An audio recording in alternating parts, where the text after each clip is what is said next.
and they'll be preaching on something, but behind the scenes, they're struggling with something. And so that you have this expectation. They're like, well, I can't listen to them now because I know that they sinned just like 2 days ago, or they said this. So how are they going to be saying this?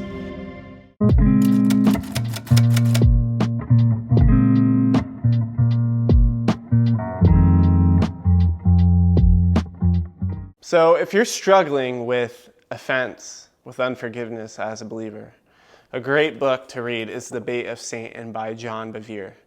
When I was reading this book, I did not realize the things that were still in me. I felt as I was reading this book, things were being called out. And I'm thinking to myself, whoa, I have this. I have this feeling inside of me. I have this feeling towards this other brother or sister. And so this is a huge trap that the enemy uses, and John Bevere talks about it, the trap of offense. So many Christians walk in this trap of offense. And why is this concerning? One, because offense is a very dangerous road to go down. But not only that, when the outside world, unbelievers, look in and see us Christians with, hatred towards one another, they don't see the light of Christ. They see hypocrites. And so this is a very convicting book. And I don't know a lot about John Bevere, but I heard a lot of people like him. This book was recommended to me. And so I made sure to put it down on my list to read it. I finally finished it a few weeks ago. Fantastic book. Everybody needs to read this book. This is a topic that, by the way, needs to be talked about more in the church world. So we're going to review this. Easily a 10 out of 10. There's scriptures that's mentioned in this that I never really had deeper revelation about. He talks about different passages, and I guess he had a revelation on certain things. This happens all the time as believers. We'll read a scripture, and then 3 years later we read it again and we get this deeper revelation. And so maybe it's that a few years ago I wouldn't have been able to receive what was written in this book. It's still hard to receive, don't get me wrong, and I'm sure there's still people that I need to forgive. That's one of the things too, is as I was reading this book, I have been going through a very difficult season, and it's not fun because, it's June, the whole month of June's been tough, which is why we haven't been uploading, and there's definitely people in my life that I have to forgive for sure, or I'm in the process of forgiving. I'm not some perfect Christian. So this is a book where I've probably taken the most notes in my life. I'm not going to show you the extent of it, but let's just say page after page after page just on this one book alone. There was one thing that I definitely wanted to read, and I wish I didn't pass it. Okay, so the first thing that I want to mention that really stuck out to me in this book is John Bevere was talking about the difference between David and Absalom. And it says, Absalom stole the hearts of others because he was offended with his leader. David encouraged others to stay loyal to Saul, even though Saul was attacking him.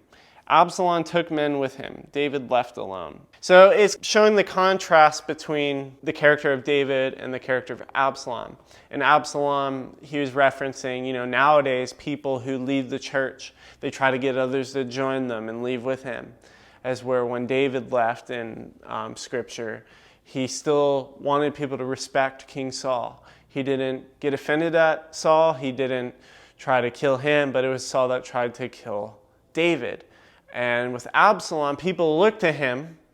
There's a specific scripture, which I think I just read, where it says that Absalom stole the hearts of others. Yeah. And yet, those people, I'm not even sure if they knew that he had offense in his heart. And so that represents nowadays the Christian who everybody looks up to, especially with the internet. We look up to these big preachers. And yet we don't know what's going on behind the scenes. Who knows? They could have offense. They could have a secret sin. And so it represents, the Christian who wears the mask. You go to every service, you look great, you look happy, you're putting on a smile, but then you leave depressed. You go back to certain sin, certain habits. And so I don't know why that stood out to me so much. I think because, one, I do YouTube, and I never want people to think that I'm perfect. I still feel like there's a reason why that whole story stuck out to me. So I've actually been reading in 1 and 2 Samuel in my personal time, which has been very fruitful. Okay, this is the part that I wanted to read that I wrote down, because so many of us do this. If I have an expectation about certain people, those people can let me down. They will disappoint me to the degree that they fall short of my expectations. But if I have no expectations about someone, anything given to me is a blessing and not something owed. We set ourselves up for offense when we require certain behaviors. Man, that is so convicting, and I'm not ashamed to share that because I feel like so many people fall into that. We have expectations on people of how they should act. Especially like if they're a leader or somebody more mature in the faith than us, and they'll be preaching on something, but behind the scenes, they're struggling with something. And so that you have this expectation. They're like, well, I can't listen to them now because I know that they sinned just like 2 days ago, or they said this. So how are they going to be saying this? And it was this reminder of, we're a fallen people. We're pursuing righteousness. We're not perfect. And hey, if my brother, fell short 10 days ago, but all of a sudden he's having a revelation and God's speaking through him right now, am I going to be able to receive that? And that is convicting because, we'll look to the people who have the following. They'll have the big church ministry. They'll pop out to us, But then there's somebody who is seeking the Lord in their own time, they're trying, and then God speaks through them. Who are you more likely to listen to? And so that's kind of why I wanted to read that, because that was something that really stuck out to me in the book as well. It goes through so many different things. I don't even know where this book review was going to go. This is kind of just a one take, with some cuts, but I just wanted to read some of these lines and hoping that it encourages you to get this book. I really think people should read this book. Jesus offended some people by obeying his Father.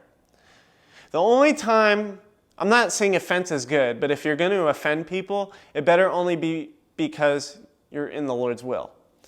So Jesus offended some people by obeying his Father, but he never caused an offense in order to assert his own rights. So like if I'm doing God's will and my family's like, oh, why are you doing that? Like this happened a lot when Gabby and I were traveling. People didn't like when we moved because they had some hurt. Doing the Lord's will offend people. We see that clearly in Scripture.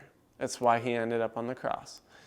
But if it's like, oh, I want to go do this, you have to listen to me. Something like that. So that stuck out to me as well. The last thing I want to share, because I don't want to give away everything, but this is super important. So Matthew 5:9 says, "Blessed are the peacemakers, for they shall be called sons of God." Now, a peacemaker will go in love and confront, bringing truth so that the resulting reconciliation will endure. Now, the worldly version of peace is not saying anything. If somebody's struggling with something, this fear of man can come onto you and you don't want to say anything at all because you're afraid of their response. But if you really love somebody, you're going to tell them the truth. And that's why preaching the gospel can be so frightening for some people, because they know that they're going to most likely receive some hate along the way. And it goes back to the last thing I said. If you don't have any expectation, then you're not going to get hurt. And the thing about it is, you're called to preach the gospel. Okay? It's not about the response that you receive, but your job is to preach the good news. Now, in the same token with calling out truth, it's not about how the person responds.